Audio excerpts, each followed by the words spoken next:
예수께서 무리가 자기를 애워싸는 것을 보시고 건너편으로 가기를 명하시니라. 한 서기관이 나와 예수께 아뢰되 선생님이여, 어디로 가시든지 저는 따르리이다.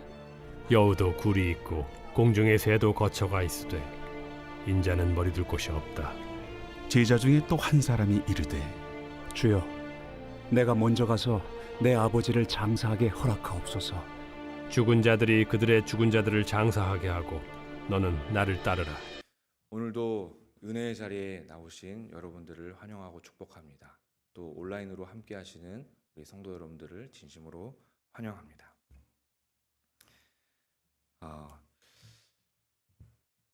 오늘 말씀 18절을 보시면 예수님께서 우리가 자기를 에워싸는 것을 보시고 건너편으로 가기를 명하신다라고 말씀하고 있습니다.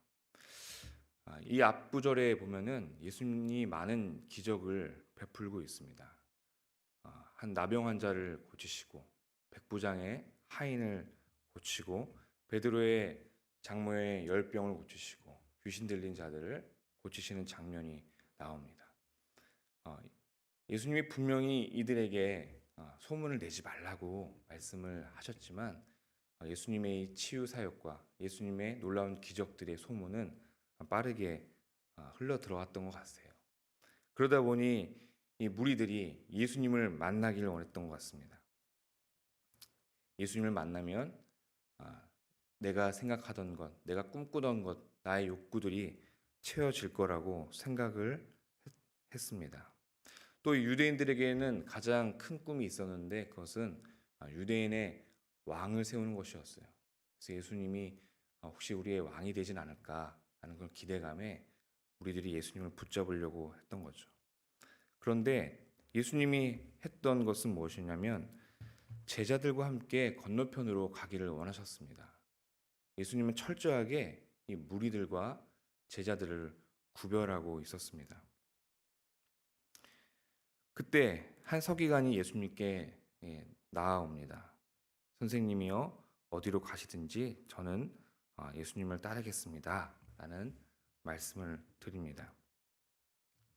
여기서 서기관은 예수님을 주님이 아닌 선생님이라고 부르는 것을 봐서 단순한 예수님을 랍비 정도로 인식했던 것 같아요.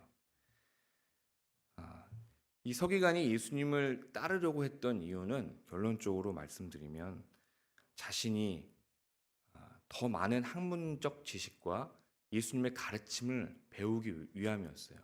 왜 그러냐면 이 서기관은 율법학자였고 사회적으로 많은 그 엘리트층의 사람이었고 새로운 학문을 배우는 것이 그에게도 굉장히 소중한 일이었기 때문에 예수라는 사람이 가르치는 그 모든 설교의 내용들과 율법에 대한 해석들이 자신이 생각할 땐 너무 독특했어요. 그래서 이걸 배우고 싶었던 거죠.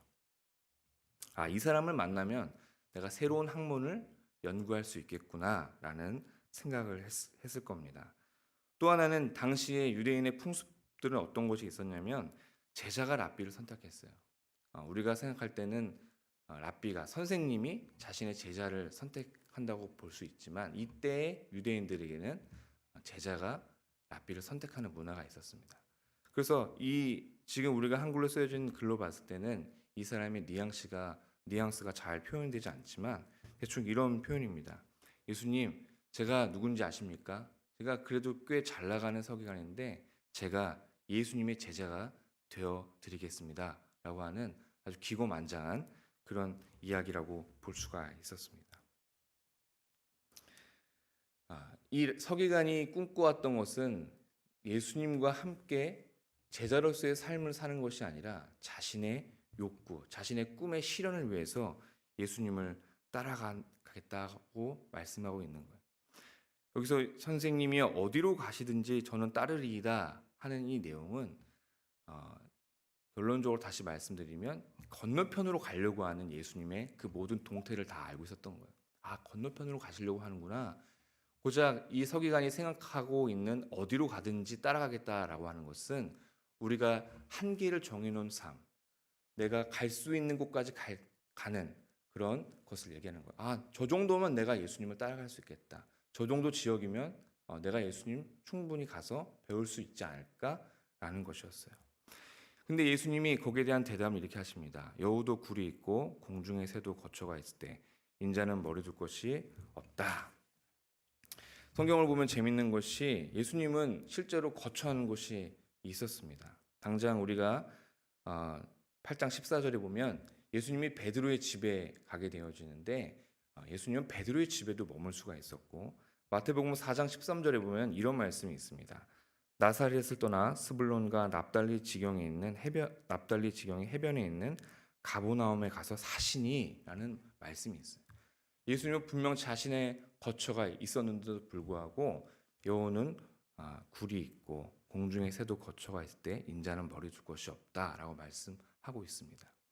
그것은 어떤 의미로 우리가 해석할 수 있냐면, 너 정말 나를 따라올 수 있니? 나는 너가 생각하는 인간적인 어떤 한계를 정해놓은 그런 삶이 아니라 너의 인생의 전체를 바쳐서 너의 인생을 전부를 들여서 나를 따를 수 있는가라고 묻고 있는 거예요. 결국 예수님을 따른다는 것은 어떤 의미냐면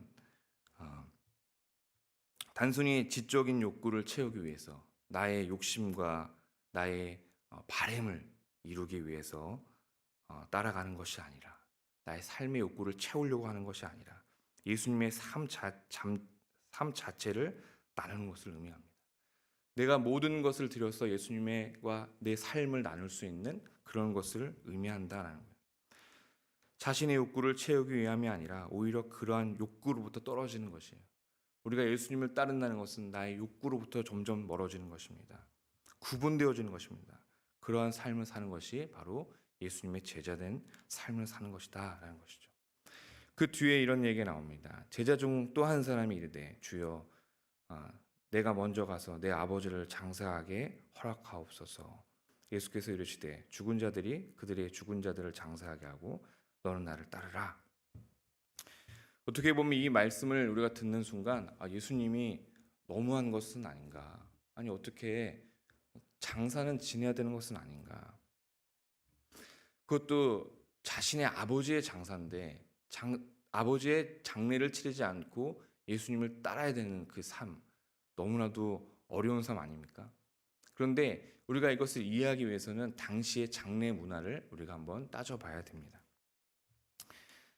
먼저 당시 유대인의 풍습을 우리가 알아야 되는데, 고대 유대인들은 가족묘가 있었어요. 가족묘가 단순한 매장지가 아니라 그 안에 동굴이 있었습니다. 굴이 있었어요.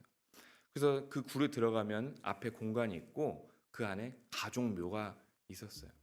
그래서 사람이 죽고 아버지가 만약에 돌아가셨다, 장례가 났다 그러면은 그 가운데에다가 시신을 안치를 하고 우리처럼 장례 예배를 드립니다.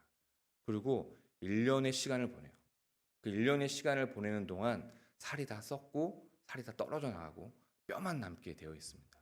그러면 1년 뒤에 와서 모든 가족들과 함께 그 뼈를 잘 모아가지고 그 안쪽에 있는 또 방이 있어요. 그 방에 있는 조상들의 묘에 안치했다라는 거죠. 예수님과 이 제자가 지금 나누고 있는 대화는 바로 그 1년쯤 지났을 때였어요. 예수님, 저희 아버지가 돌아가신 지 이제 1년이 되었는데 저는 이제 이 장례 문화처럼 제가 가서 이 아버지의 이 뼈를 잘 모아서 조상들의 묘에 넣어야 될 것 같아요 라고 말씀하고 계신 거죠. 그때 예수님이 그런 얘기를 하시는 거예요. 이 제자에게, 이 제자는 이 부분 말씀 안 드렸는데, 제자는 주님이라고 얘기하는 것을 보면 제자인데 12명 중에 한 명은 아니고 그 외에 수많은 제자들이 또 있었습니다. 우리가 누가복음에 보면 70명의 제자들이 있는 것처럼 그 중에 한 명이라고 볼 수 있는데, 예수님이 이 제자에게 말씀하시는 거죠. 너는 나를 따르라. 왜 나를 따르냐?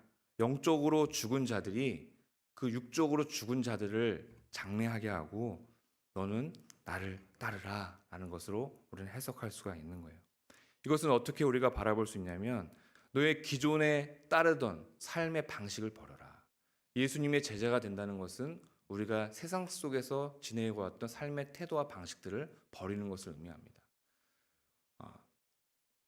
그렇기 때문에 예수님이 이 제자에게 요구하는 것은 무리한 어떤 장례를 지내지 말아라라고 하는 것이 아니라 이제는 너의 삶의 태도를 버리고 나를 따르는 것, 예수 그리스도의 제자가 된다는 것은 그러한 거야라고 말씀을 하고 있는 거죠.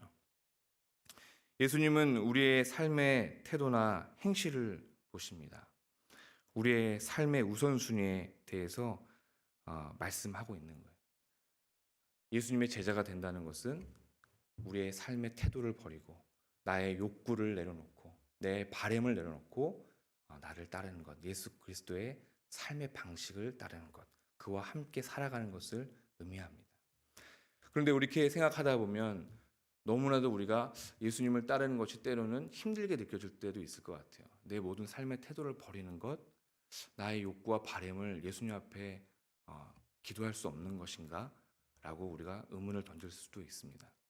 그런데 예수님께서 이렇게 너희들 나의 제자가 되었으면 좋겠다라고 우리에게 말씀해 주시는 것은 첫 번째 우리가 읽었던 무리와 제자들을 나누는 과정에서 있는 거예요. 무리들은 단순히 자신의 삶의 태도와 자신의 생각과 자신의 욕구를 관철시키며 예수님을 그저 바라보는 데 있습니다. 아, 예수님 저기 계시는구나. 저기를 따라가야지. 그러나 예수님이 말씀하시죠. 무리와 제자를 계속 나누면서 구분 지으면서 제자는 나와 함께 지내는 거예요. 제자는 결국 예수 그리스도와 함께 지내는 것이 큰 유익이 되는 것입니다. 사랑하는 여러분, 예수님과 함께하는 것이 우리의 삶에 굉장히 큰 유익이고 기쁨이고 즐거움이 되는 거죠. 예수님과 동행할 때 우리는 그 안에서 은혜를 누리는 삶을 살 수가 있습니다. 오늘도 우리가 하루를 살아갈 때 여러분의 삶의 곳곳에서 예수님의 제자된 삶이 아니라 무리된 삶을 살아갈 때가 있을 수도 있습니다. 그런 순간이 우리에게 계속해서 드러날 수도 있습니다. 그럴 때마다 여러분이 다시 예수님을 바라보면서 내가 예수님의 제자된 삶을 살아야지라고 고백되어지는 그런 삶을 사시길 바랍니다. 그럴 때마다 예수님이 여러분들과 함께 하시면서 예수님께서 주시는 그 놀라우신 은혜를 여러분들이 누리게 될 줄로 믿습니다. 제가 기도하고 마치겠습니다. 하나님 감사합니다. 오늘도 주님께서 귀한 말씀을 허락해 주시고 나누게 하시니 감사를 드립니다. 우리가 삶을 살아갈 때 오직 주님과 함께하며 제자된 삶을 살아가 그 은혜를 누리는 귀한 복된 삶 살아갈 수 있도록 축복과 은혜를 베풀어 주시옵소서. 예수님의 이름으로 기도했습니다. 아멘.